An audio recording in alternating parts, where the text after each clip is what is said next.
Sebelum era iPhone dan Android, ada satu nama yang menguasai dunia, yaitu Nokia. Dari puncak kejayaan hingga kejatuhan yang tragis, kisah Nokia adalah pelajaran berharga tentang inovasi, kesuksesan, dan kegagalan. Bagaimana perusahaan ini yang pernah menjadi raja teknologi justru lenyap dari pasar ponsel. Berikut adalah cerita tentang kejayaan dan kejatuhan sang legenda, Nokia.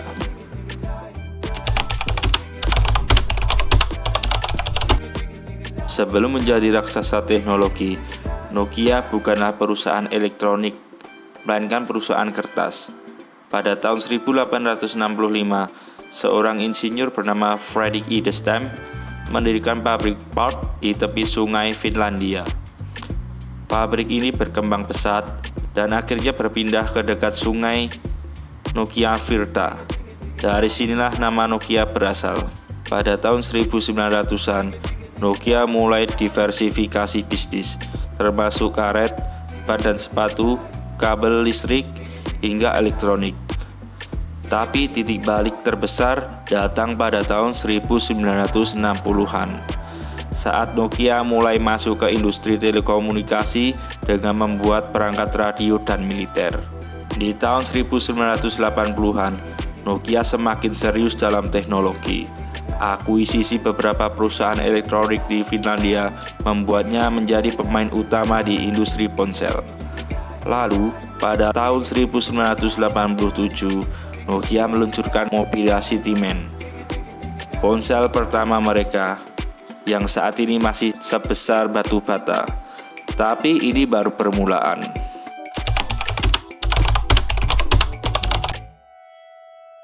Memasuki dekade 90-an, dunia sedang mengalami revolusi teknologi. Komputer semakin canggih, internet mulai berkembang, dan telepon genggam tidak lagi hanya milik orang kaya. Di tengah perubahan ini, ada satu nama yang siap menguasai dunia, Nokia. Pada awal 1990-an, Nokia berada di ambang kehancuran. Perusahaan ini terlalu tersebar di berbagai lini bisnis, mulai dari pembuatan ban mobil, kabel listrik, hingga televisi.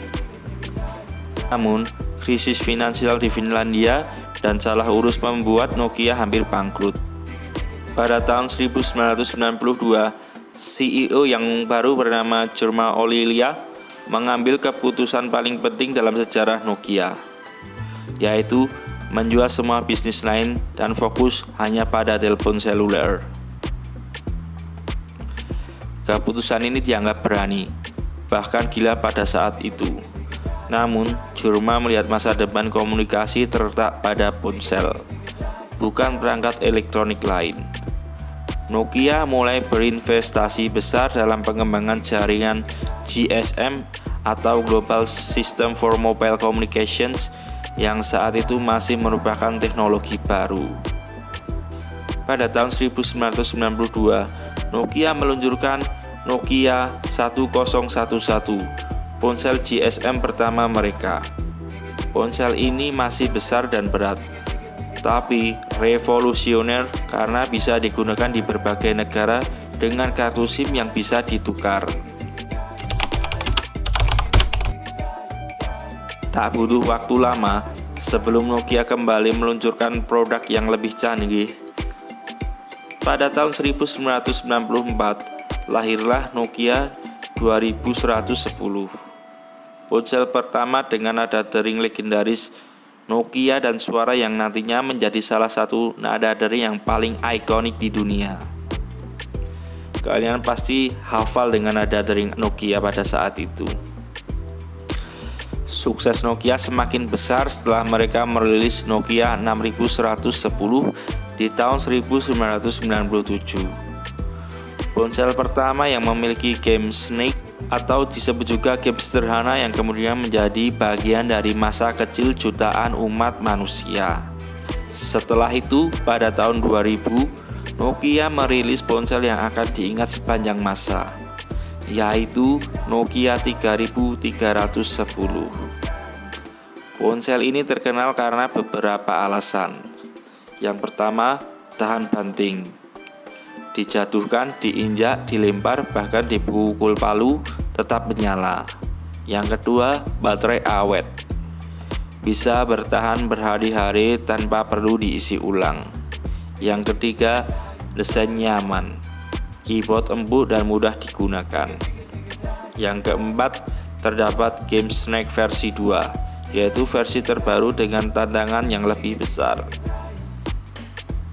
Dengan lebih dari 126 juta unit terjual, Nokia 3310 bukan hanya ponsel, tapi legenda. Setelah sukses dengan Nokia 3310, perusahaan ini tak berhenti berinovasi. Mereka meluncurkan berbagai model yang memenuhi kebutuhan semua segmen pengguna, yaitu lahirlah Nokia 6600 pada tahun 2003. Salah satu ponsel pertama dengan menggunakan kamera VGA. Yang kedua, pasti kalian mengenal ponsel ini, Nokia N-Gig pada tahun 2003. Ponsel gaming pertama meskipun desainnya kontroversial. Yang ketiga, Nokia N95 pada tahun 2006. Ponsel ini dilengkapi dengan kamera 5 megapiksel dan slider inovatif. Yang keempat, Nokia Communicator, seri ponsel bisnis yang mirip mini laptop. Pada tahun 2005, Nokia menguasai lebih dari 50% pangsa pasar ponsel global. Tidak ada perusahaan lain yang bisa mendekati dominasi mereka. Namun, di saat dunia masih kagum dengan kejayaan Nokia, ancaman besar sedang berkembang di Silicon Valley.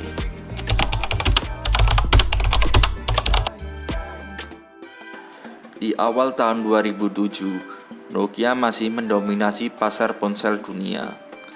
Perusahaan ini memiliki katalog produk yang luas, dari ponsel entry level hingga model high-end yang canggih. Penjualan ponsel Nokia terus meningkat, dan Symbian masih menjadi sistem operasi mobile yang paling banyak digunakan. Namun, di sebuah panggung di San Francisco pada 9 Januari 2007, seorang pria berbaju hitam dengan nada bicara dengan tenang mengubah segalanya. Kata-katanya, hari ini Apple akan memperkenalkan 3 perangkat revolusioner, sebuah iPod dengan layar sentuh lebar, sebuah ponsel revolusioner, dan perangkat komunikasi internet inovatif. Dan ini bukan 3 perangkat yang berbeda. Ini adalah satu perangkat. Kami menyebutnya iPhone. Di markas besar Nokia di Finlandia, para eksekutif perusahaan tidak terkesan. Mereka menganggap iPhone terlalu mahal, tidak memiliki keyboard fisik yang praktis, dan hanya akan menarik bagi penggemar Apple yang sudah ada. Tapi, apa yang Nokia gagal pahami adalah bahwa iPhone bukan sekedar ponsel biasa. Ini adalah komputer mini dalam genggaman. Mengapa iPhone berbeda dengan yang lain? Pertama, layar sentuh kapasitif. Tidak stylus atau tekanan keras, cukup gesekan jari. Kedua, peramban web nyata. Tidak seperti Symbian yang hanya bisa membuka halaman web dalam versi sederhana. iPhone bisa menampilkan situs dengan tampilan utuh. Yang ketiga, terdapat aplikasi App Store pada tahun 2008. Membuka peluang bagi pengembang untuk menciptakan aplikasi yang mengubah cara manusia menggunakan ponsel. Di saat yang sama, Symbian mulai terlilit usang. Nokia memiliki banyak varian ponsel, tetapi UI-nya tidak mengalami perubahan signifikan. Symbian dibuat untuk ponsel dengan keypad, bukan layar sentuh modern seperti yang ditawarkan iPhone. Namun, saat itu Nokia masih percaya diri. Mereka memiliki pasar yang kuat di seluruh dunia dan ratusan juta pengguna. Apakah mungkin satu perangkat dari Apple bisa mengunyah dominasi mereka? Mereka tidak tahu bahwa ancaman sebenarnya masih dalam perjalanan. Jika iPhone mengubah cara pengguna berinteraksi dengan ponsel, Android mengubah industri smartphone selamanya. Di tahun 2008, Google bekerja sama dengan HTC untuk merilis HTC Dream atau T-Mobile G1, ponsel pertama yang menggunakan sistem operasi Android. Berbeda dengan iOS yang eksklusif untuk Apple, Android adalah sistem terbuka yang bisa digunakan oleh berbagai produsen. Ini berarti Samsung, LG, Motorola, Sony Ericsson, dan bahkan merek-merek kecil bisa menggunakan Android untuk menyaingi iPhone. Pada saat ini, Nokia menghadapi dilema besar, antara lain, pertama, haruskah mereka tetap mempertahankan Symbian yang sudah ketinggalan zaman? Yang kedua, haruskah mereka bergabung dengan Android dan kehilangan kendali atas ekosistem mereka sendiri? Yang ketiga, atau haruskah mereka menciptakan sistem baru dari nol? Jawaban Nokia, sebuah keputusan yang akan mempercepat kejatuhan mereka. Di tengah kepanikan menghadapi iPhone dan Android, Nokia mencoba mengembangkan sistem operasi baru yang lebih modern, MeeGo. MeeGo adalah hasil kerjasama Nokia dengan Intel dan merupakan sistem berbasis Linux yang seharusnya menjadi masa depan Nokia. Beberapa fitur unggul MeeGo antara lain: 1. Antarmuka modern dengan navigasi berbasis gestur. 2. Cepat dan ringan, tidak seberat Symbian. 3. Bisa berjalan di berbagai perangkat, termasuk tablet dan mobile pintar. Namun ada masalah besar. Yang pertama, pengembang sudah kehilangan kepercayaan. Mereka sudah beralih ke iOS dan Android yang lebih stabil.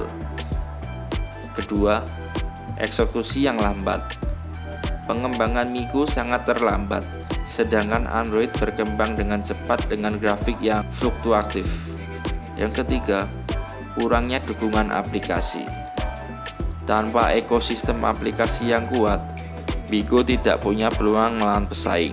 Pada tahun 2011, Nokia akhirnya merilis Nokia N9, satu-satunya ponsel berbasis MeeGo. Banyak pengulas teknologi mengunci ponsel ini sebagai salah satu ponsel terbaik yang pernah dibuat Nokia. Tapi semua itu sudah terlambat. Dunia sudah pindah ke iPhone dan Android. Dalam keadaan panik, Nokia menunjuk CEO baru Stephen Elop, mantan eksekutif Microsoft. Elop segera mengumumkan keputusan mengejutkan. Nokia meninggalkan Symbian dan MeeGo, lalu beralih ke Windows Phone. Masalahnya, Windows Phone juga merupakan sistem operasi yang masih baru dan belum siap bersaing dengan iOS dan Android. Kelemahan Windows Phone: pertama, minim aplikasi. Tidak ada Instagram, YouTube, WhatsApp di awal peluncuran. Yang kedua, terlalu eksklusif. Dalam arti, tidak banyak produsen yang tertarik, hanya Nokia yang benar-benar serius. Yang ketiga, perubahan yang sangat membingungkan. Fans Nokia yang terbiasa dengan Symbian atau MeeGo sulit beradaptasi dengan Windows Phone. Di saat Nokia berusaha membangun kembali kepercayaan pasar, Samsung dan Apple sudah melesat jauh ke depan. Pada 3 September 2013, Nokia akhirnya menyerah. Mereka mengumumkan bahwa Microsoft membeli divisi ponsel Nokia seharga 7,2 miliar dolar. Di Finlandia, banyak orang menangis. Nokia bukan hanya perusahaan teknologi, tetapi Nokia merupakan simbol kebanggaan nasional. Dan pada akhirnya, Nokia telah dijual. Pada 3 September 2013, Nokia resmi menjual bisnis ponselnya ke Microsoft. Ini adalah hari yang menyakitkan bagi banyak orang di Finlandia dan para penggemar Nokia di seluruh dunia. Tetapi, apakah ini benar-benar akhir dari Nokia? Jawabannya tidak. Meskipun bisnis ponsel mereka telah dijual, Nokia sebagai perusahaan tidak mati. Nokia masih memiliki banyak divisi lain, termasuk bisnis telekomunikasi dan jaringan yang tetap menjadi salah satu yang terbesar di dunia. Namun, perjalanan Nokia setelah kematian divisi ponselnya penuh dengan lika-liku. Setelah mengakuisisi divisi ponsel Nokia, Microsoft mencoba membangkitkan kembali merek Lumia dengan Windows Phone. Microsoft merilis beberapa model Lumia baru seperti pertama, Lumia 930 dengan desain premium, kamera bagus, tetapi tetap kurang dukungan aplikasi. Yang kedua, Lumia 950 dan 950 XL. Fitur inovatif seperti Continuum atau mengubah ponsel menjadi komputer, tetapi tidak menarik banyak pembeli. Dan yang ketiga, Lumia 640 dan 650. Seri budget yang ditujukan untuk pengguna kasual, tetapi kalah dari ponsel Android murah. Masalah terbesar tetap sama. Yang pertama, minim aplikasi. Pada saat itu, developer lebih fokus pada iOS dan Android. Windows Phone dibiarkan sepi. Dan yang kedua, kurangnya inovasi dalam hardware. Sementara Apple dan Samsung merilis teknologi terbaru, Lumia terasa seperti produk setengah mati. Dan yang ketiga, kurangnya strategi pemasaran. Microsoft tidak bisa membangun loyalitas pengguna seperti yang dilakukan Apple dan Google. Pada tahun 2016, Microsoft akhirnya menyerah. Mereka menghentikan produksi Lumia dari Windows Phone resmi mati.